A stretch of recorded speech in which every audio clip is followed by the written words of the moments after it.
सरकार को हम ये संदेश देना चाहते हैं कि ये किसान जाग गया है, ये किसान नारी जाग गई है। मोदी सरकार को ये बताना चाहते हैं कि हम पीछे नहीं हटेगी। ये किसान नारी एक झांसी की रानी बन गई है सारे हरियाणा से। कब तक बैठोगे यहाँ पे? हम जब तक हमारे ये तीनों कानून रद्द नहीं होंगे तब तक यही रहेंगे। हम हार नहीं देते। आज किसान आंदोलन के समर्थन में रामायण ट्रैक को रोका गया। इस दौरान भारी संख्या में महिलाएं ट्रैक पर पहुंची और तीनों कृषि कानूनों को रद्द करने के पक्ष में नारेबाजी की। ट्रैक के बीचों बीच महिलाओं का समूह धरना देकर बैठा हुआ नजर आया। वह सरकार के खिलाफ अपना विरोध जताया।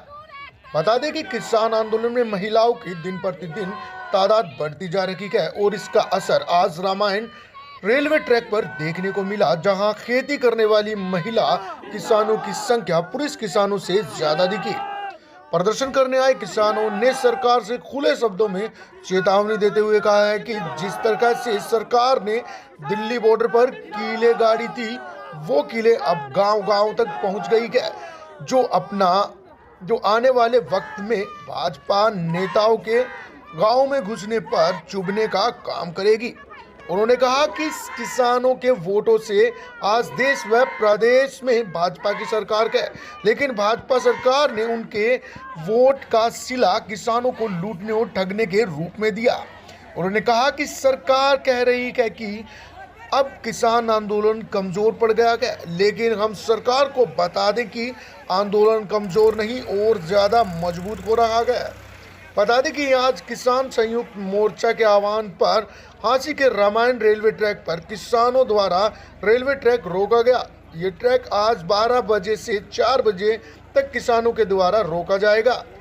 अनिल यहाँ पे इकट्ठे रामायण ट्रैक पे आज बैठे हैं। हाँ। किस लिए बैठे हैं आप लोग? ये मोदी सरकार को चेतावनी दी जा रही है कि ये अठधर्मिता छोड़ दे और किसानों की मांगों को पूरा करे।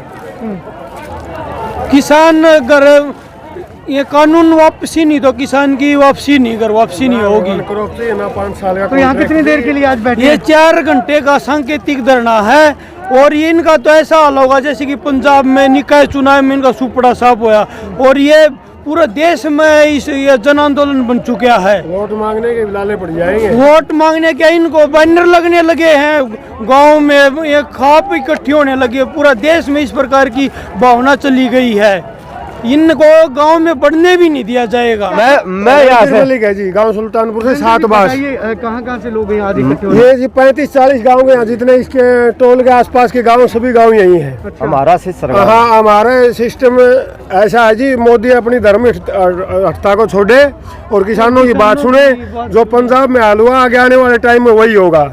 जो हमारे लिए किले और तार बाड़े लगाई गई थी वो फोटो हमने गांव में लगा दिए आगे, ताकि हर किसान मजदूर भाई को वो याद रहे, हमारे दिल में चुभती रहे। और हम भी अब भी समय दे रहे हैं, ये हर धर्म जा छोड़ दे और किसानों के हकों के लिए जो जायज है वो कर दे।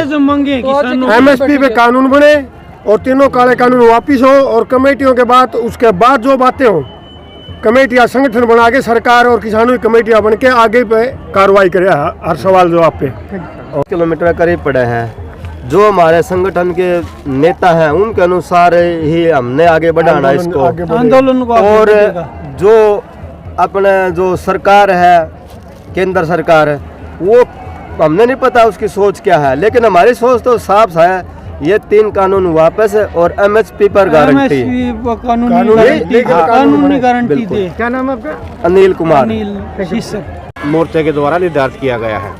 आज हिसार जिले के अंदर 2 बड़ी रैलियां हो रही है संयुक्त मोर्चे की, एक खरक गांव के अंदर, एक बालसमंद के अंदर। लेकिन ये फिर भी 40-45 आसपास के गांव जो संयुक्त मोर्चे में रैली से अलग बच गए, जो यहाँ ट्रैक के ऊपर लगाए गए थे, वे महिलाएं वो लोग यहाँ ट्रैक के धरने के ऊपर देने के लिए आए हैं। रही काले कानून की बात, इन कानूनों में सफ़ेद कुछ भी नहीं, सारा काला है। कॉन्ट्रैक्ट फार्मिंग से जो है किसान बर्बाद हो जाएगा। जो आज कुछ भाई जिन लोगों को नॉलेज नहीं है, अगर ये खेत हमने कॉन्ट्रैक्ट फार्मिंग में दे दिया तो हम अपनी मर्जी से कुछ नहीं बो सकेंगे। जो अंबानी अडानी बुआएगा 5 एकड़ में, 10 एकड़ में, 20 एकड़ में, वो सारा का सारा अनाज अंबानी अडानी खरीदेगा। हमारे पास 1 ग्राम भी घर में नहीं रहेगा। ये लोगों को नहीं पता है अभी बात का। तो हम 20 रुपए किलो वाला अनाज 100 रुपए किलो हमें मजबूर में खरीदना पड़ेगा। दूसरी भाई, हमारे साथ 36 बरादरी के भाई हैं, मनरेगा में सरकार की ओर से मदद मिलती है।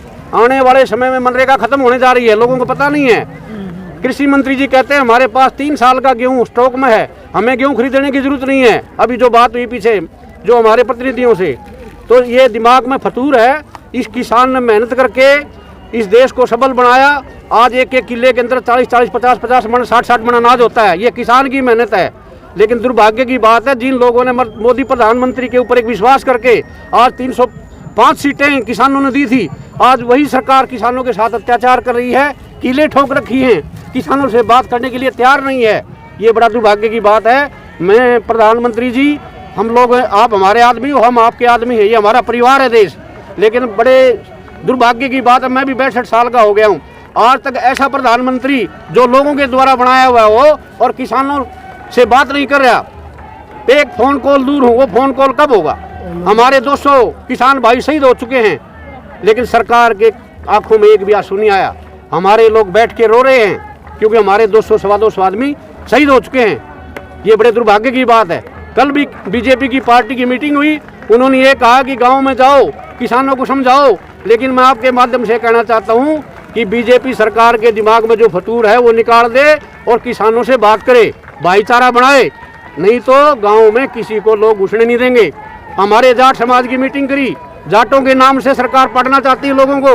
धनखड़ जी, बराड़ा जी और वीरेंद्र सिंह का लड़का और दूसरे यूपी के कुछ जाट भाई, अगर आप जाओ लोगों में समझाओ, लेकिन उनके दिमाग में गलतफहमी है कि गांव में जो किले गाड़ी है बॉर्डर पे, वो हर गांव तक पहुंच चुकी हैं। ये किसान इतना बड़ा नहीं है, अनाज पैदा करता है मेहनत करके, ये उन बातों को समझता है।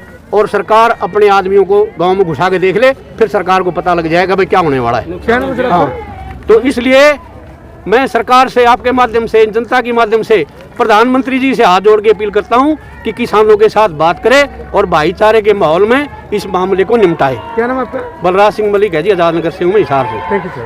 आप देखते रहिए ANT नेशनल, खबर वही जो हो सही।